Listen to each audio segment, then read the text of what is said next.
for my next trick, I will need a card selected, so please say stop. Right here, okay, in this case you stop me at this card, 10 of spades. So I can just take the 10 of spades and lose it somewhere in the middle of the pack, so I have no clue where the card is. Now, for this trick, I will also need the 2 red queens, okay, and I'm going to try something very special with them. But first of all, I have to square up the 2 red queens and just set them on the table so you can see them the whole time. Now at this point, I want the spectator to say stop whenever he wants to. In this case, let's say stop right here. Now I'm going to place the 2 red queens right on top. Again, as you can see, there is no card in between them. Now I just have to square up the pack. Okay, and I want the 2 red queens to sandwich a card.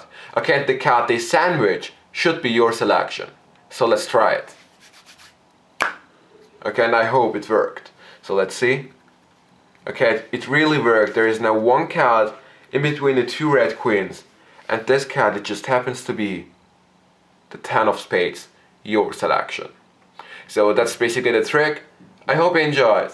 And now to the tutorial. So here is the explanation.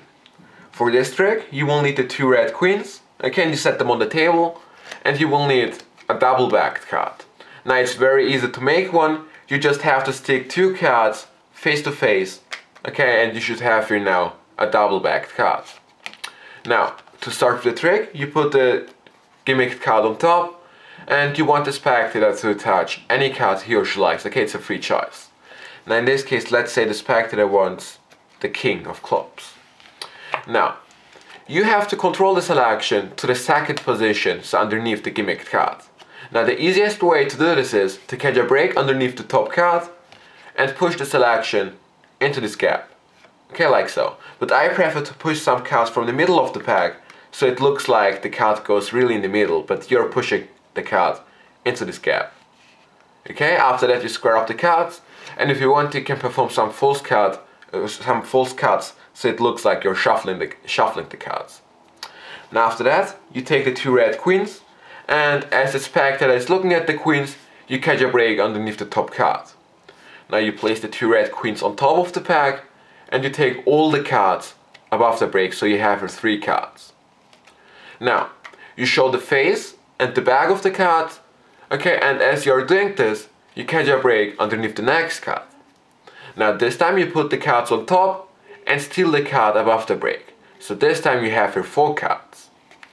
Now, at this point you have to introduce the 2 red queens, so you peel the first queen, the queen of hearts, and right over here you have 3 cards. Okay, and you put the queen of hearts underneath. So you are sandwiching 2 facing down cards in between the 2 red queens. Now you just square up the cards, place them on top of the pack. Okay, and you take the top 2 cards right here. Okay, hold them as 1 card. Okay, don't flash a second card because the spectator thinks you have here 2 red queens. Okay, but you have here a double-backed card. So you show the top queen, after that you flip over the pack, and now you can show the 2 cards. Okay, so it looks complicated, but it's very easy to do. Now, you flip over the pack, and you want the spectator to say stop whenever he wants to. Now let's say he says stop right here. Now you take the top half of the pack, place it on the table, okay, take the top card, the double-back card, place it on top, and then the queen. Okay, and this time you can show it's a queen. Now you say that there is no card in between them. After that you place the remaining cards on top, and at the end you can do any move you like. You can snap your fingers, wave your hands over it, and you flip over the pack to show that the 2 red queens sandwiched 1 card. In this case, the king of clubs, their selection. So that's basically the explanation for the trick. I hope you enjoyed, and I see you next time.